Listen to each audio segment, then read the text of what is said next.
ഇത് ഒരു അസംബിൾഡ് സെറ്റാണ്. നമുക്ക് ഇപ്പോൾ പുതുതായിട്ട് കിട്ടിയതാണ്. ഇതിൽ ഒരു വർക്കിംഗ് കണ്ടീഷനാണെന്ന് തന്നെ അറിയത്തില്ല. ഇതിപ്പോൾ കൊണ്ടുവന്നതാണത്. നാഷണൽ എന്നൊക്കെയാണ് അതിൻ്റെ കവറിൻ്റെ പേര്. അത് എന്തായാലും അസംബിൾഡാണത്. മെക്കാനിസം അതൊക്കെ സോഫ്റ്റ് എജക്റ്റാണ്. ഹെഡിൻ്റെ ഭാഗത്തൊക്കെ നല്ല പൊടിയും ക്ലീൻ ചെയ്യേണ്ടതുണ്ട്, നല്ലോണം ക്ലീൻ ചെയ്യേണ്ടതുണ്ട്. കുറച്ച് ജോലിയുണ്ട് ഇത്. ബാക്കി മെക്കാനിസമൊക്കെ കണ്ടിട്ട് വർക്കിംഗ് ആണെന്ന് തോന്നുന്നു. ഈ ഡ്യുവൽ കൺട്രോളിലല്ല കൊടുത്തിരിക്കുന്നത്, എല്ലാം സിംഗിൾ കൺട്രോൾ ബാസ് ട്രബിൾ ആണ് കൊടുത്തിരിക്കുന്നത്. വോളിയം 2 തന്നെയാണ് കൊടുത്തിരിക്കുന്നത്. പവർ സ്വിച്ച് പിന്നെ പുറകുവശത്ത് നോക്കുകയാണെങ്കിൽ റൈറ്റ് ലെഫ്റ്റ് സ്പീക്കർ രണ്ടായിട്ട് കൊടുത്തിട്ടുണ്ട്. 12 വോൾട്ട് DC സോക്കറ്റ് ഉണ്ട്. അത് കണക്റ്റഡ് ആണോ എന്നറിയില്ല. ഓക്സ് ഫോണോ അത് മിസ്സിങ് ആണ്. അതവർ ഇളക്കി കളഞ്ഞതാണോ എന്താണെന്ന് അറിയത്തില്ല. അതിന് കവറൊക്കെ ഒന്ന് പെയിൻറ്റ് ചെയ്യേണ്ടിയിരിക്കുന്നു. ഇതിൻ്റെ അകം തുറന്ന് നോക്കുകയാണെങ്കിൽ ഒരു ഡ്യുവൽ സപ്ലൈ ആണ്, ഡ്യുവൽ പവർ സപ്ലൈ ആണ്. ഒരു 5 ആമ്പിയറിൻ്റെ ട്രാൻസ്ഫോമർ വെച്ചിട്ടുണ്ട്. പിന്നെ ഒരു ചെറിയ ട്രാൻസ്ഫോമർ വെച്ചിട്ടുണ്ട്, എന്താണെന്ന് അറിയില്ല, നോക്കണം.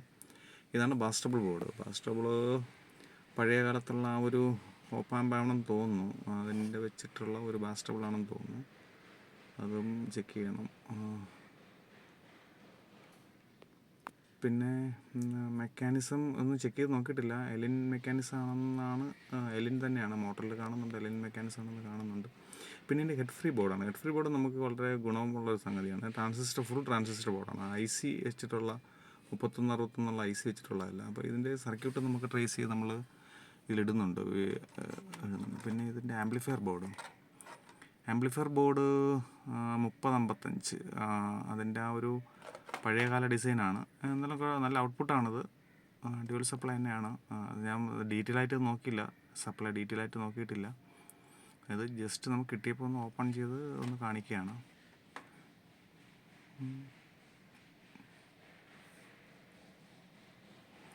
ഡ്യുവൽ സപ്ലൈ തന്നെയാണ് ചെയ്തിരിക്കുന്നത്. പിന്നെ എൻ്റെ സ്പീക്കേഴ്സ് ഔട്ട് എന്തായാലും വയറിങ് മൊത്തം നാശമായിട്ട് കിടക്കുകയാണ്. അത് നല്ലോണം ഒന്ന് വയർ ചെയ്യണം, മൊത്തം ഒന്ന് ക്ലീൻ ചെയ്യണം. ഒത്തിരി കുറച്ച് ജോലികളുണ്ട്. പിന്നെ ഇത് നന്നാക്കിയിട്ട് അത് ഔട്ട്പുട്ട് ആയിട്ട് ആർക്കെങ്കിലും ആവശ്യമുണ്ടെങ്കിൽ കൊടുക്കണമെന്ന് തന്നെയാണ് ഞാൻ കരുതുന്നത്. ഇതുകൂടാതെ 2 മെക്കാനിസം എൻ്റെ കയ്യിൽ വേറെ ഇരിപ്പുണ്ട്. അതും വെച്ചിട്ട് വേറെ സെറ്റ് ചെയ്യാനുള്ള പ്ലാനുണ്ട്. ഡ്യുവൽ സപ്ലൈ ആണ്, ഒരു ചെറിയ ട്രാൻസ്ഫോമർ. അതെന്തിനാണെന്ന് നോക്കി എന്താണെന്ന് ഇവിടെ കിട്ടുന്നില്ല. പിന്നെ അല്ലാതെ ആ ബോർഡിന് വേറൊരു ഡ്യുവൽ സപ്ലൈ ചെയ്തിട്ടുണ്ട്. അതെനിക്കൊന്ന് ബാസ്റ്റബിൾ ബോർഡിന് വേണ്ടിയിട്ടുള്ള ഒരു ഡ്യുവൽ സപ്ലൈ ആണെന്ന് കരുതുന്നു.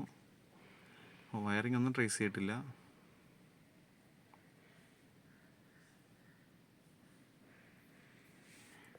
നാഷണൽ പഴയ കാലത്ത് കിട്ടുന്ന ഒരു പാനൽ അല്ലെങ്കിൽ ആ ഒരു ഇതാണ് കിട്ടുന്നത്. LED ഡിസ്പ്ലേയും കാര്യങ്ങളൊക്കെ ഉണ്ട് അതിൽ.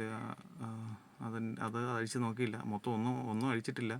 ഇത് കവർ ഓപ്പൺ തന്നെയായിരുന്നു. ആ ഓപ്പൺ ആയിട്ടുള്ള കവർ അതുപോലെ ഞാൻ ഒന്ന് തുറന്ന് കാണിക്കുന്നതാണ്. എന്തായാലും ഒത്തിരി പണിയുണ്ട് ഇതിൽ. എന്തായാലും ഇതൊന്ന് കറക്റ്റ് എടുക്കണം. എന്തൊക്കെ പേപ്പറൊക്കെ ഇതിനകത്ത് എന്താണ് എന്തോ ബോർഡിന് അങ്ങോട്ട് അടിയിൽ വെച്ചിരുന്നാണെന്ന് തോന്നുന്നു. എന്തായാലും അപ്പോൾ ഇതിൻ്റെ സർവീസിങ് അല്ലെങ്കിൽ ഇതിൻ്റെ ഒരു റീസ്റ്റോറേഷൻ വീഡിയോ എന്തായാലും പോസ്റ്റ് ചെയ്യണമെന്ന് ഞാൻ കരുതുന്നു. അത് നോക്കിയിട്ട് ചെയ്യാം. എന്തായാലും റീസ്റ്റോറേഷൻ വീഡിയോ എടുത്ത് വയ്ക്കുന്നുണ്ട്. എന്നിട്ട് ഇത് നമ്മൾ സർവീസ് ചെയ്യുന്ന വീഡിയോ ചാനലിൽ ചെയ്യാം.